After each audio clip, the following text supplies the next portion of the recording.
Welcome to the Pedal Collaborative podcast. We're so glad you're here.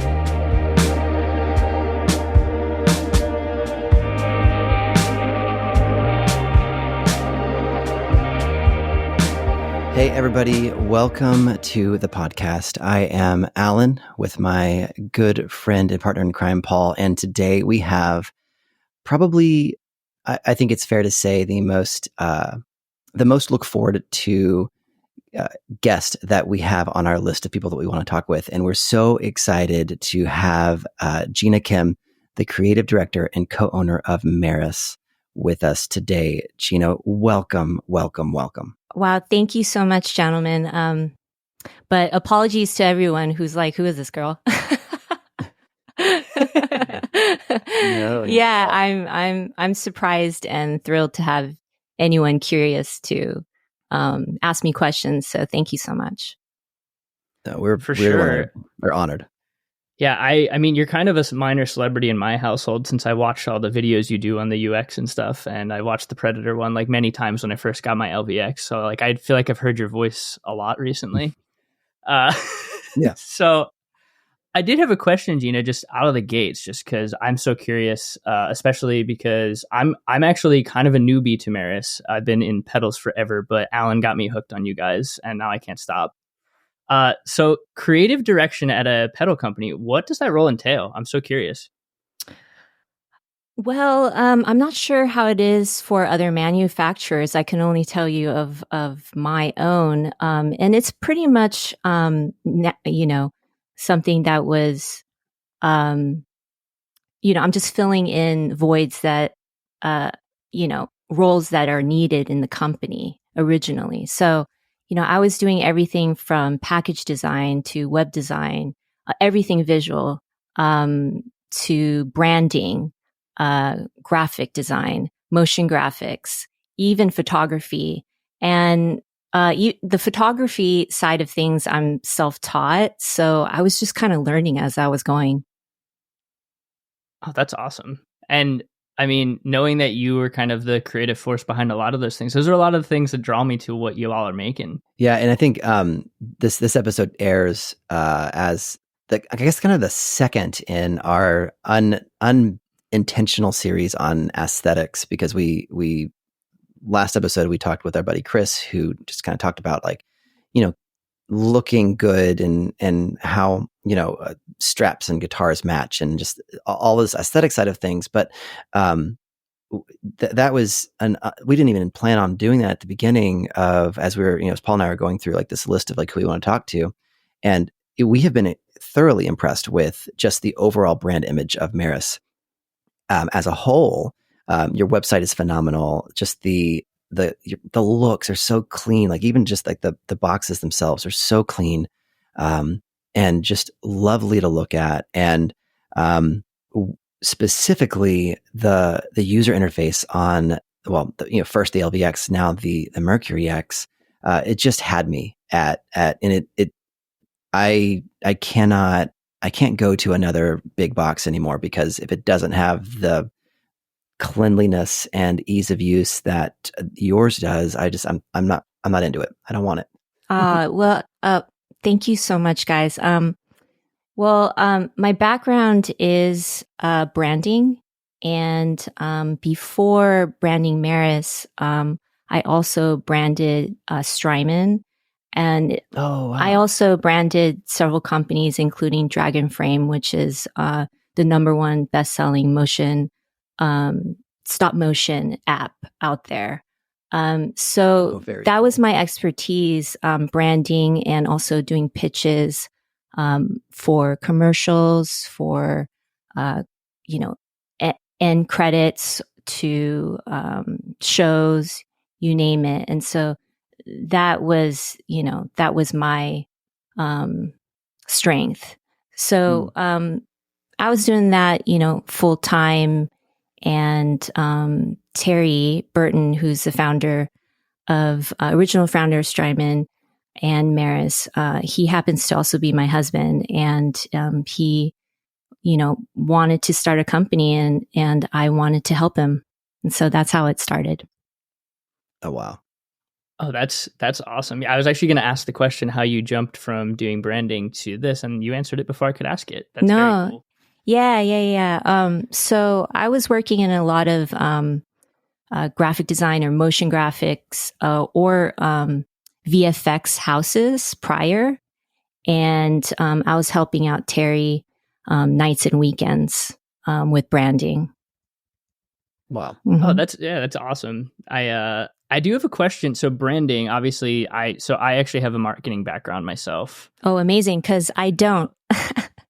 So I can learn from you because I suck at marketing. I started in the sales world and like converted to marketing because I found myself much more drawn to like the psychological and the art creative of like getting people interested in something. Mm-hmm.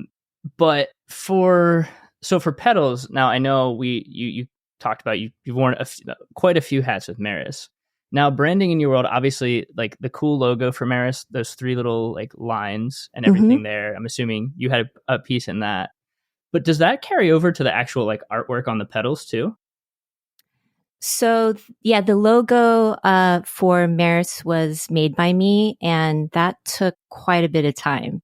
I would say it took maybe a year.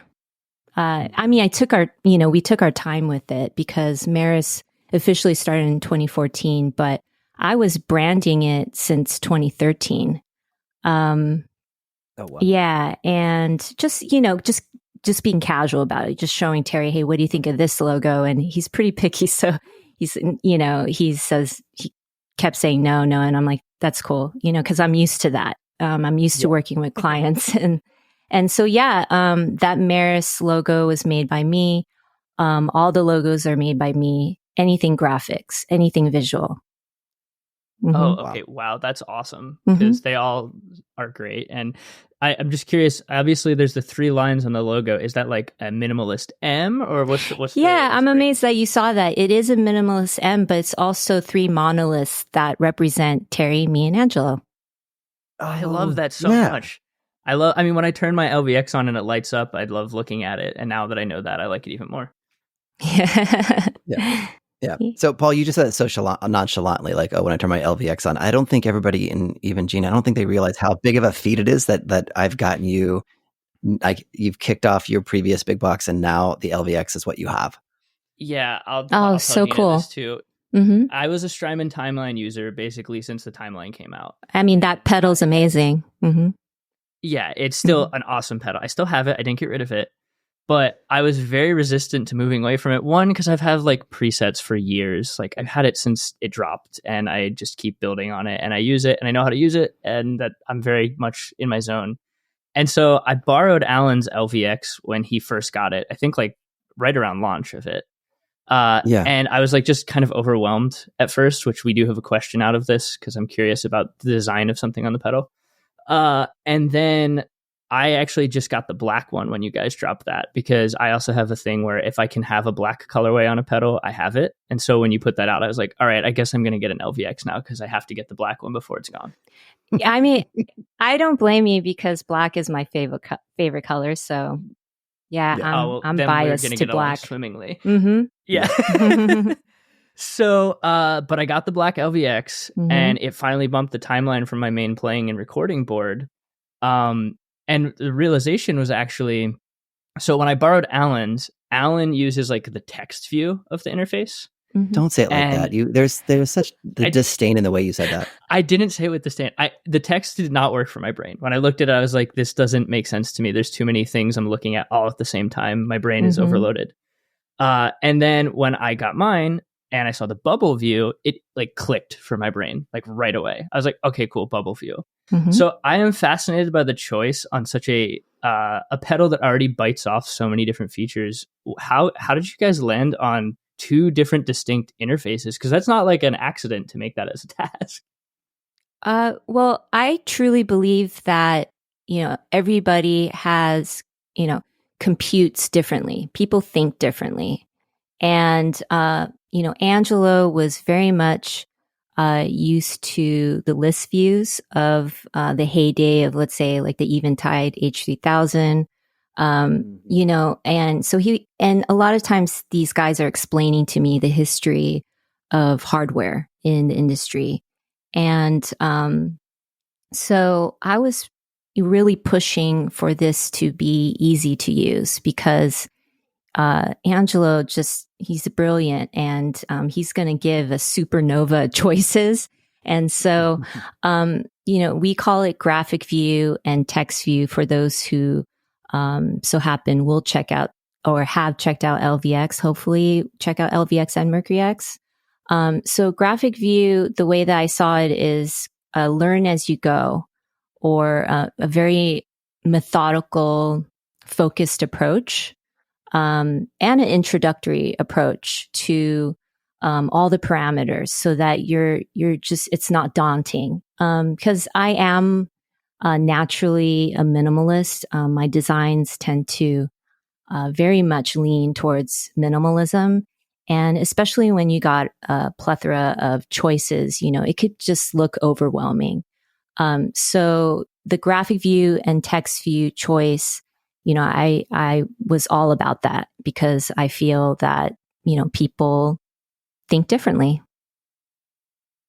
Yeah, no, it certainly, because I didn't realize when I borrowed it at the first time that I had the choice to choose the interface. Oh, okay. So coming out of the box with the graphic view, I was like, oh my gosh, this makes so much sense to me. And it's the way you just described that. I'm very much I have to go piece by piece to understand a thing. I can't take in the whole of it. Yeah. So yeah, and Terry's like that too. He's, you know, Terry Burton, who's our hardware engineer as well. Yeah, he's super brilliant, but he tends to focus one thing at a time. You know, he always says he can't walk and chew gum at the same time. He always says that to me. You know, you can be super intelligent, but sometimes you just want to focus one thing at a time. Mm-hmm. Mm-hmm. Yeah, definitely. And I'm also definitely going to make sure I say graphic view and not bubble view. Oh, it's okay. Yeah. Because I've just been calling it bubble view because that's what I look at. Yeah, totally. Yeah. For me, the bubble view, it was too focused, and I couldn't. It's very, very much what's right in front of you. Very easy to understand what parameter you have and what you're choosing and how you're adjusting it. But then I always wanted to know what was next or what came before or behind, and I just felt myself like a little overwhelmed at not having it in mind. And so when I switched it to text view, I was like, oh, it's all right here. It's just laid out. I can easily use. I guess it's the C3 knob, and just scroll and scroll and scroll, and boom, I have it. Now I know where it all is. Yeah, definitely. I mean, it's a speedier way to go about it for sure. And then prEDITOR V2 version 2 just got announced today, and that's going to take it to the next level. Yeah. Oh my gosh. Mm-hmm. Okay, so let's talk about prEDITOR for a second because prEDITOR view for the LVX was out earlier this spring, and you just released V2 that now includes the MercuryX. And I know that so many people have been waiting for that specific edition because it makes it so easy to use these pedals. Oh, that's awesome. Yeah. So for those who don't know prEDITOR, prEDITOR is our first ever editor and librarian to be used. It first was LVX compatible, and now it's MercuryX compatible. And we hope to add more as we go. We're just taking it one step at a time. But that's our desktop editor, and we just announced it today. So I hope you had a chance to check it out. I did. Oh, I did cool. actually. You sent it over yesterday, and I was up pretty late, just like, oh, this is so good. Because I'm organizing all the presets that I've made on the MercuryX, which I counted to be like 83 presets that I've made on the MercuryX. Amazing. They were. I always do it. I start at 99 and go back because I don't ever want to write over the factory presets, because you guys have spent so much time building these incredible factory presets that I always started and just work myself backwards. But once I make one, then I just go on to the next thing. Yeah, you can access the presets anytime. There's factory presets in prEDITOR always, and they're locked. So yeah, you can duplicate those anytime.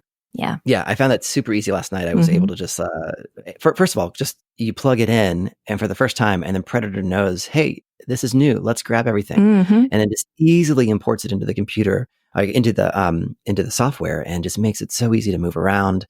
And it's not even just that; it is the live edit function where you have every single piece like beautifully laid out, so that you can quickly just tweak all those parameters. And I would even say, Paul, I don't know if you've been able to mess with Predator, because I think we were trying to get you the MIDI adapter to work for it. But I've been in just learning the pedal without that yet. But I have also watched every one of Jinna's videos, because I want to, when I jump into it, know it, because that's how my brain works. Yeah, I think it's. Yeah, I was gonna say I'm super impressed with it, because I have a Line 6 Stomp, and their like edit is one of the better, what I like, that live edit feature there, where you can sort of build your patch and create your scene and like just do it in the computer. And I was so excited to see that is how Predator works, because especially there's so many parameters to control on these two pedals. And being able to do it and also like hear it and play with it in the knobs, I was like really, really stoked about how this. I'm excited to dive into that. That's my next journey. That's cool. Jumping into Predator, especially since the 2.0 is here now. So, and I would even say that the layout of Predator is almost like the perfect marriage between the text and graphic views. Absolutely, I agree. Oh man, yeah, it's easy to jump around. From block to block and within the parameters, but it's so, I mean, it just makes sense. It just makes sense. Well, thank you so much. I mean, hopefully people aren't bored by now, listening to the software, but, what I love most about Predator is the fact that it's based off of a pun. Okay. Yeah. It's, so can I tell you about it? Yes, of course. Yes. So, please. I like puns. The guys don't really like puns. Terry used to bag on me all the time. He's like, he always told me that's the lowest form of humor. I'm like, whatever. I like puns. But it's so funny. I don't know if it was a pandemic, but he started breaking out puns nonstop. Maybe he was kind of losing it a little bit, but I was cracking up. I was like, he would come up to me and my daughter, because we have a daughter, and he's like, oh, I got a new one. But so he's kind of serving me, and being sarcastic about it. And I would rate it to let him know if it was good or not. But so in the office, I was actually going to call it Flow before, Meris Flow. And just kind of flowing, the signal flow, right? Of course. Yeah. But he goes, wouldn't it be cool if we called it prEDITOR? Get it? And I said that we're doing it. And then Angelo and Terry kind of looked worried, because I was, letting them know in the office. I was like, no, we're doing this.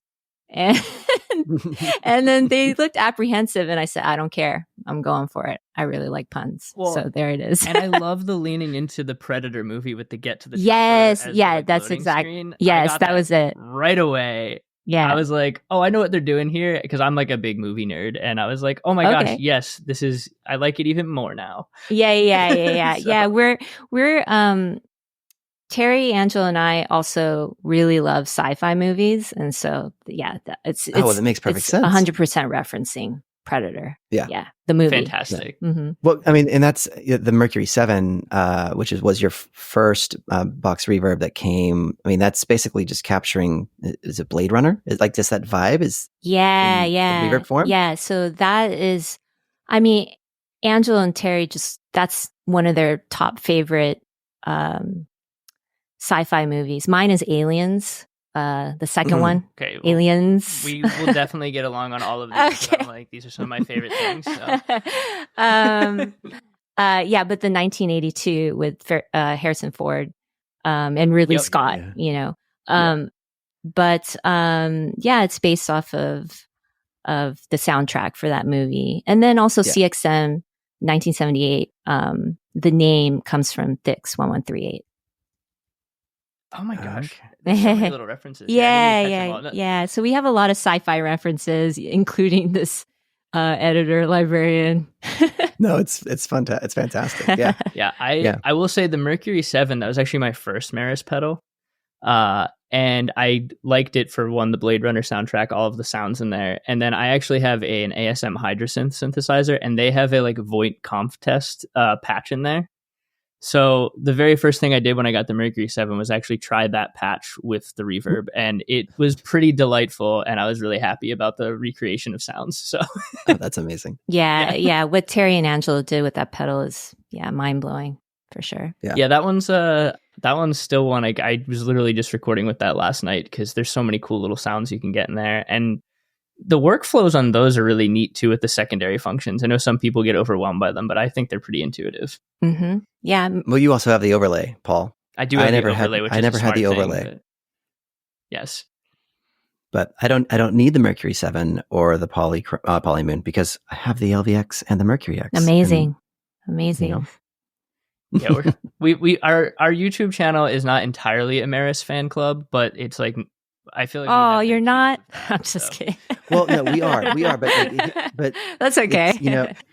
I do think it's it's one of those weird things because all of these social channels and these content creation channels, like people are expecting it to be essentially like a business and like marketing and all that sort of stuff, and that was not at all Paul's and my intent with this. It was like we're just talking about this stuff. I'd be making videos to send to him of like, dude, I just got the Polymoon, check this out, and I would like make this little track and send it to him like via video. And so it's all stuff that we were doing anyway. So I was like, well, let's just hit record, give it a little bit more purpose and let's just move forward with it. Yeah. You're just doing what you love. Yeah. And what we love is really well done, well designed things. And it's not our fault that Meris happens to just excel in all of that. Wow. It's true. I do have a question so I know you and Alan got to catch up, and he gave me the very quick Sparks notes of your chat early in the week, which I was regretfully not able to join. So apparently there is a story behind the name of the LVX, which I'm very curious to hear. So what does LVX even mean? Right. Yeah, thought about it. Well, we were talking about sci-fi, and it correlates because LVX is based off of a sci-fi short story written by Isaac Asimov. So have you guys seen that movie iRobot with Will Smith? Yeah, okay, Will so Smith. iRobot is actually the name of the book series that he wrote in the 50s and 60s. So they coined that name.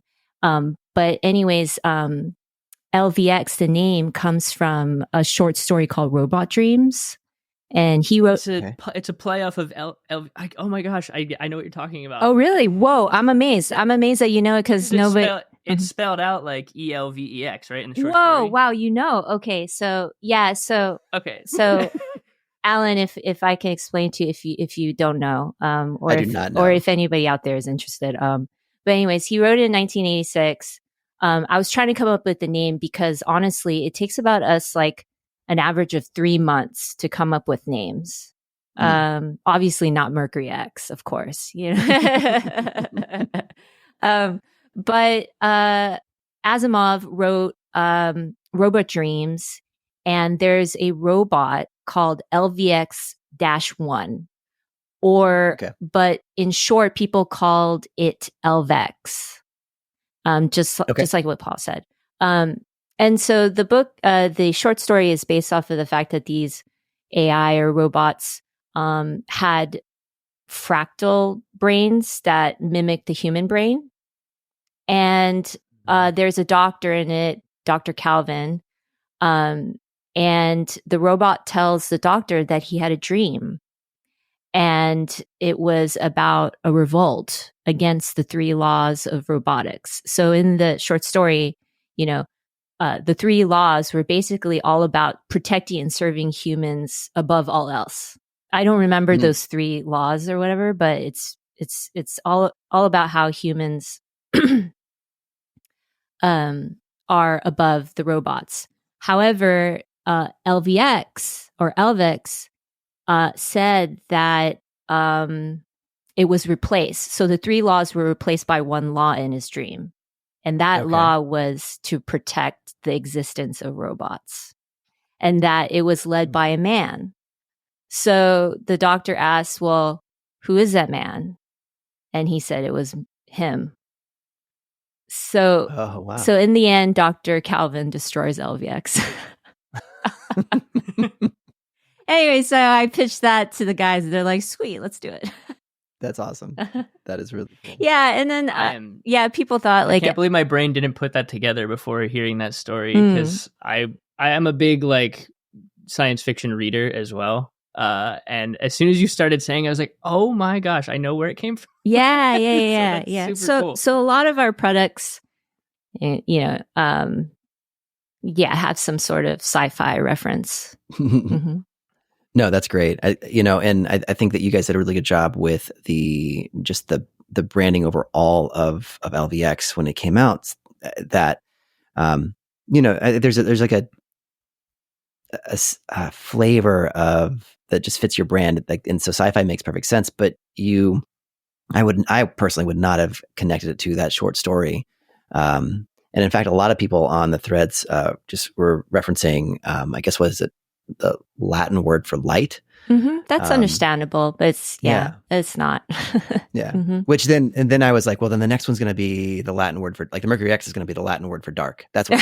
Yeah, there you go. I remember when you were in these speculation threads, Alan, because you were telling me all about it.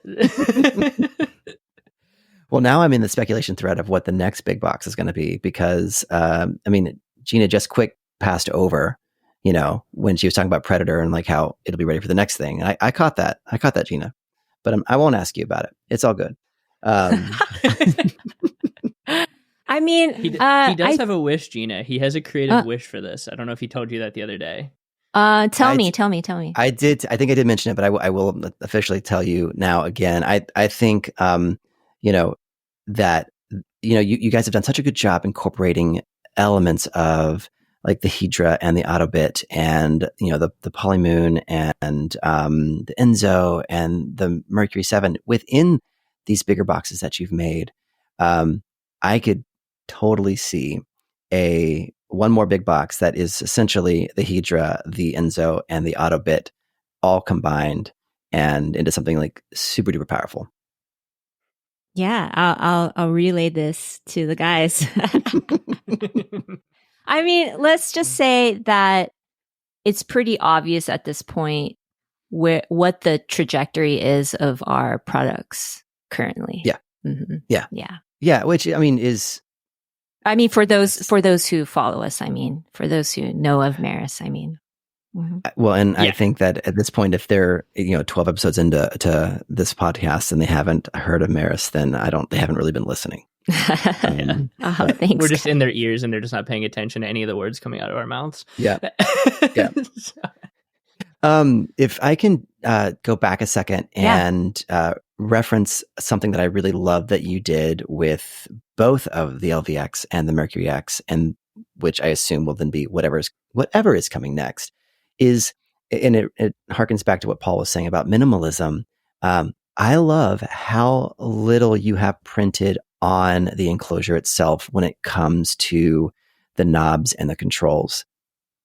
That's something that there's a couple other brands out there who came, they printed their enclosures and they have like this rotary dial for their various like algorithm selections. And then there's one in particular that I'm thinking of that added more algorithms with an update. But you can't get to that. You can't visually see that because it's not printed on there. And I love how when in your design, you could literally do anything you wanted within that firmware and change any algorithm, change any parameter, whatever the case may be. And it's all visually enclosed within that very well laid out screen. So you could turn, you're not married to algorithms specifically that are printed onto the enclosure. And I tout that anywhere. If anyone's asking me about like why I recommend like the LVX or the MercuryX, that is definitely one of the things that I say. This is like, people may not realize the importance and the significance of it, but it is a really nice detail.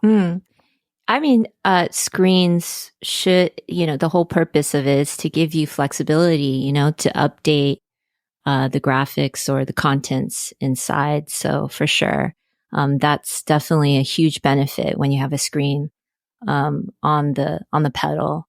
Yeah, LVX is my first ever UI and UX design. I have, we started a company from the ground up, but that's actually my first pedal that I've had a hand in. Wow. With the UI and UX. Wow. That's incredible. Yeah. That's not a small feat either. Yeah. So for sure, I mean, if we're doing a brand new modular approach with a pedal, you're going to want some flexibility for sure. Mm-hmm. Yeah. Mm-hmm. Yeah. And I think you guys nailed that. Well, you nailed that, since, probably Terry and Angelo are probably just like nerding out on the engineering and whatnot, and it's your role to kind of just make it functional and pretty. And yeah, one of the benefits too is, I am a person that's not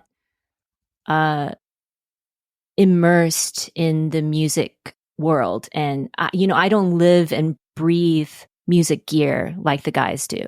Their professional background in engineering is stellar. From Line 6 and Terry with Strymon. And so one of the benefits that I have, maybe it's a con, but it's just that I had a very fresh perspective of gear, not set in the ways of how it was always.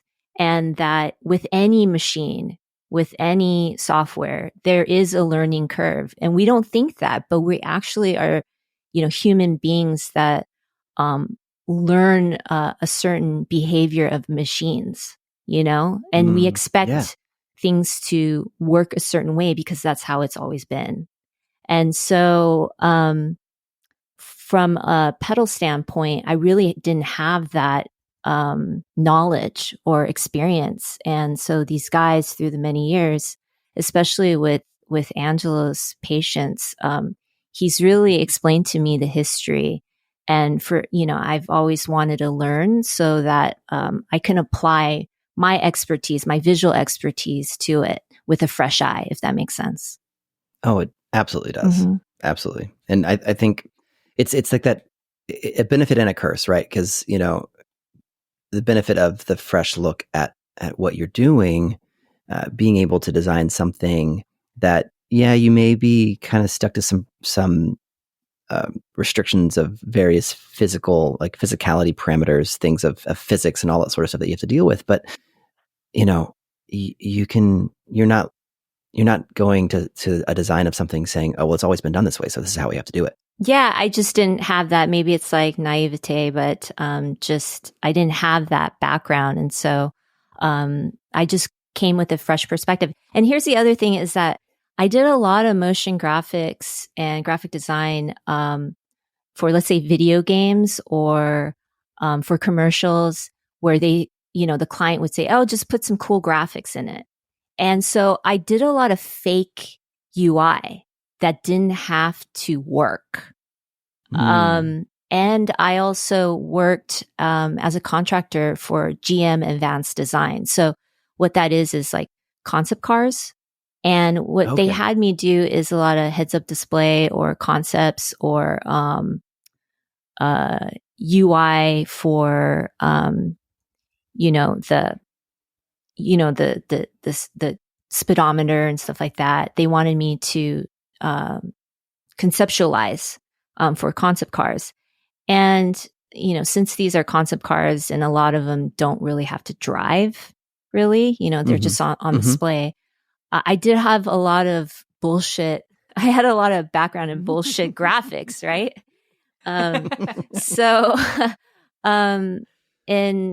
it was just a huge jump to make the graphics really make sense and work, for sure. Yeah. Mm-hmm. Yeah. That's really, that's quite the undertaking to go from like conception to, especially it's like you saying that you didn't have like a background in like pedal world, to be able to build what you ended up doing. I'm like even more impressed by you now. So I'm like kind of fangirling over here. Because going from like that kind of design where, because I've done a lot of design where it's like mocking something up that may never be real. And then going to something where there's so much expectation of, especially like big box delays are kind of like a thing where the guys who play them, there's a lot of history, there's a lot of context, and creating something that is simultaneously honoring all of that, but creating something totally new and unique, and having it work the way it does. That's really cool to hear that's kind of how you landed on this, like landed at this point on this project for you all. Yep. Yeah. That's how it went down. See, what I took from all that was that, Jinna designed, like, she's, if she's worked on concept cars, from the past few years, it's basically she's designing what the future of our driving is going to look like. That's what I heard from that. Well, I'm just I'm impressed with the going from conception to something that works really well. So yeah, and yeah, that's true. And we're all working with machines. I have a car that has sort of that push encoder system, that etch a sketch. I call it that internally, even with our pedals. And in my car, I would get really frustrated with it because it's old. The system's so old that it's not a touch screen. So I actually was working off of that, like what I don't like about the system in there, the driver system. Since, we decided early on that it won't be a touch screen, what I don't like about my car and, how the menus work. So that was a practice for me as well. So, so talk real quick. It was the decision to not make it a touchscreen, and I think it was the smart decision. But I didn't even, like, you just saying that. Now I want to know why. I mean, there's pragmatic reasons, right? So certain players wouldn't want a touchscreen to, mess up their settings while they're performing live. Personally, I would have loved a touchscreen. I told the guys that that's just where we're headed. That's how our phones behave, right? iPad and stuff like that. But I don't know so much if that is applicable towards something so fragile, like a live setting. But I personally am open to touchscreen. Maybe one of these days. I mean, I know that PolyFX has the Bebo, and that is the first thing that popped into my head too, Alan. I was thinking about that. It has a touchscreen, a fairly decently sized one, 2 master knobs on the top left, the top right, and then the switches on the bottom. And it has its pros and its cons. So I can totally understand something so fragile, right? All of these different parameters and the way that they're actually laid out within the signal flow, having the potential to accidentally get touched and moved. Yeah, there's practical reasons too. First off, I wanted an OLED screen. However, OLEDs tend to die. I mean, my TV just is completely dying. My LG TV, oh my gosh, half of it has like lines in it, and we made a complaint about that. But I would have loved a huge OLED screen, but that's extremely expensive for our self-funded company. And I know that people are just so used to Apple or Samsung, but people do need to understand these screens, they're buying millions of them. Right. And for a small company, it's impossible to buy big OLED screens. That's just, they're not going to sell that limited number to a small company. So that's one. And so OLED it's number one, it's expensive. And number two, it's just, it has a high failure rate. So, we went with LCD. And then, second is these guys are just masters with hardware, and they're all about hardware. Their passion is hardware. And so, we're just taking it one step at a time. Yeah. Yeah. Well, I mean, I would say, as far as the hardware goes, I don't even know how many hours I have in on my LVX, and it still looks like the day I bought it. It is so pristine. Just the knobs themselves they're rock solid. In fact, it's funny. There's another, Paul, one of the newer pedals that we just got. I was messing around with, and one of the knobs fell off, and I was like, oh, okay, well, there's that. But not anything that I've ever experienced with a Meris product. You all definitely put. It's apparent that the effort and intentionality gets put into everything. From the time it arrives to the user's house to the time it gets plugged in, and for years to come from there. Yeah, Angela and Terry particularly come from a long line of understanding what parts, components, and physical parts fail or have a good success rate, and they've worked in line 6 for almost 10 years or something like that, so they have a long history of knowing hardware and what it takes to create a product that'll last very long time. Yeah. Mm-hmm. No. Yeah, and those things are, a lot of those line 6 things over the years are like kind of bulletproof. I still have some from like the 90s that like hold up. So it's cool to see. I know the build quality. It's like built like a tank, but it's so elegant with your pedals. Is pretty cool. I want to pivot, Jinna. So typically our guests we've had on here are guitar players. So we have some like rapid fire questions we shoot at them. Mm-hmm. But because you are not, I kind of came up with a couple for you. Okay. And Alan, feel free to jump in and add any. So knowing that you're in this space now and have been for 10 plus years, which is also awesome. Congrats on that, by the way. That's not that long ago, the 10th anniversary. Yes. Thank you so much. So I was curious if you have a current favorite pedal artwork out there in the market space. It could be your own if you like one of yours more than something out there. Is there current artwork that you like out there? I really like the look of Spaceman effects. I just like how uniform all the pedals look together. And that's one of the things that I focused on with Meris, particularly. Just how the graphics and everything, all the pedals look uniform together. And then I really like Chase Bliss pedals. I love the way they look too. Mm-hmm. They, I also, the Spaceman ones, I have one of theirs, their phaser, and I love if I had others, they just kind of look like they're all part of the same spaceship. Yeah. And those big red jewel lights on there, they like stand out too. They're pretty cool. Mm-hmm. And yeah, Alan and I are also both big Chase Bliss fans, which is probably not very surprising to anyone who's listened to us talk, but yeah, they do. They both do great artwork. I love them both. I also like Spaceman. I don't know if you ever had your hands on one, Jinna, but they come with like a little like silver space baggie too over the pedal when you open the box. Yeah, we have quite a bit of collection. I assumed as much. Yeah. Mm-hmm. So, yeah, that little space baggie. The first time I opened it, I was like, oh man, they thought of everything. So second question. So I'm excited to hear that we have similar tastes across the board here. Who inspires you artistically? It can be like a painter, a photographer.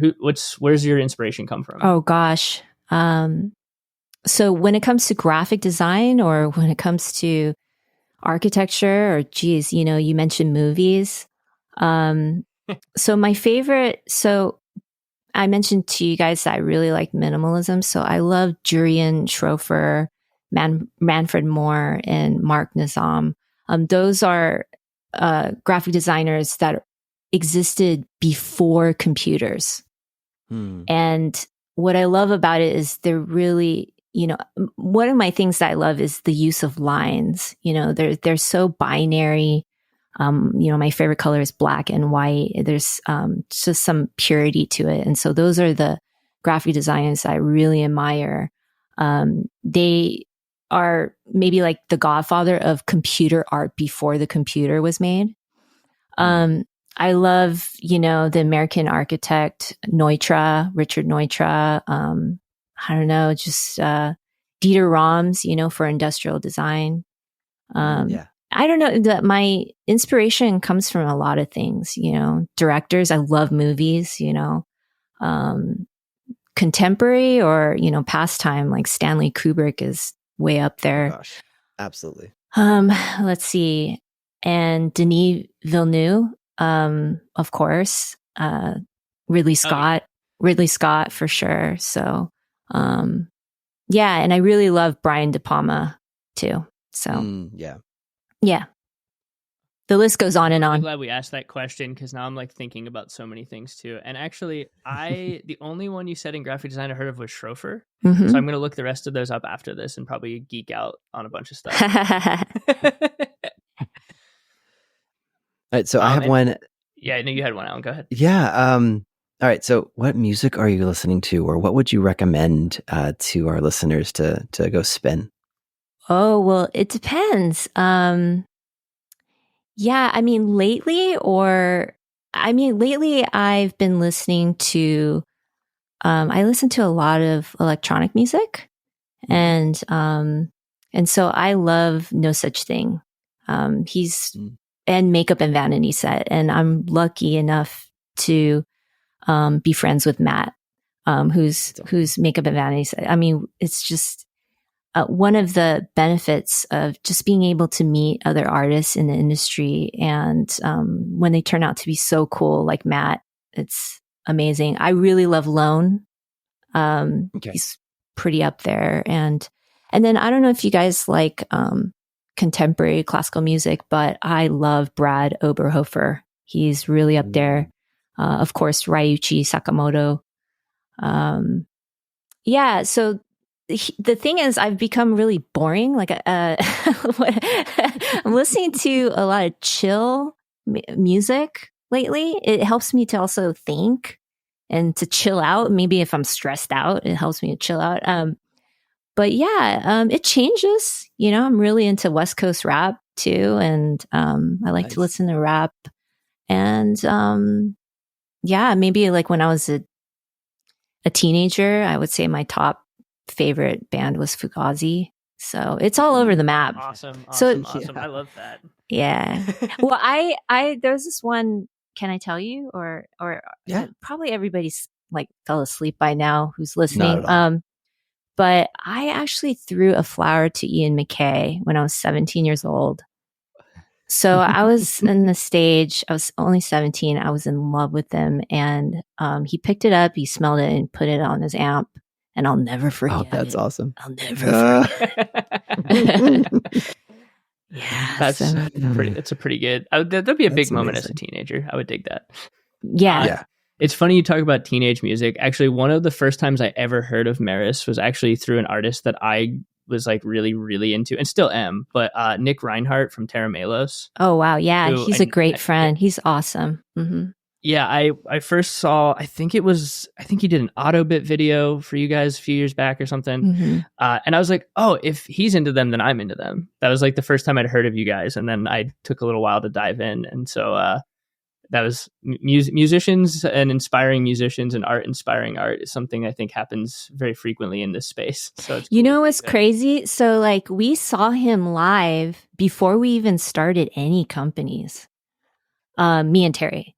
So we were truly Nick Reinhardt fans. Bought tickets. we're in the audience watching him. And then we never would have imagined to start, for me to help. Anyways,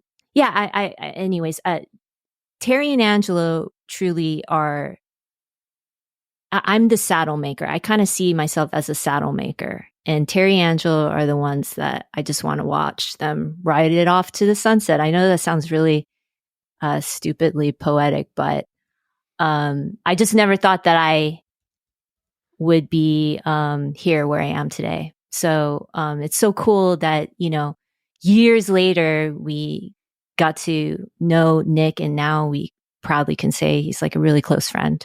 Mm-hmm. That's awesome. Yeah. I always loved his music, like all of the music he's put out in different projects.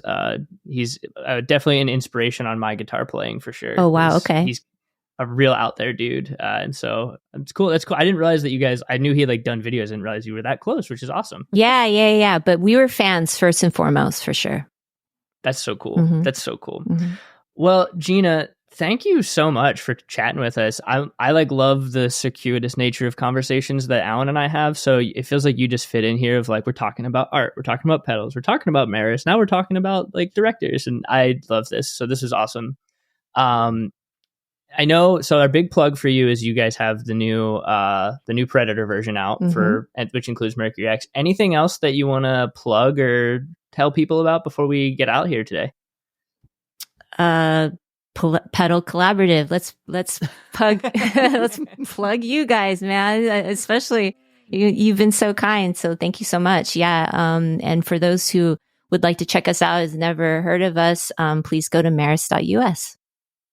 Perfect. Well, again, Jinna, thank you so much. I will say real quick for anybody who, is going to, when they're ready to dive in on the prEDITOR for their MercuryX, what you have to first do is update the MercuryX to the newest firmware. And I know I'm sounding like a big nerd, but you get more presets. Yes. Yeah. Oh, yeah. Speaking of Nick Reinhardt, the MercuryX presets, if you update the firmware, it has, again, Matt, like I said, that he's our friend, and Matt Pusti or Makeup and Vanity Set and Nick Reinhardt full banks are in there. So wow. be sure to back up your presets with prEDITOR first before you factory reset. You know how it goes, blah, blah, blah. But yes. Yeah, they've been so kind to provide that for us. That's killer. I would definitely recommend everybody start with. It sounds so good. It sounds really good.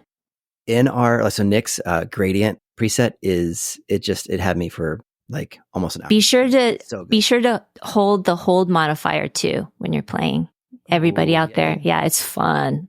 Well, I know what I'm doing for the rest of the day. So. Oh yes. All right. So before we go into another topic, because I just want to talk about hold modifiers, so we can do that another time. But again, Jinna, thank you so much for your time. It was a joy and honor to speak. Yeah, with you guys have been gentlemen. Thank you so much. Yeah. All right, everybody. Thank you. Yep.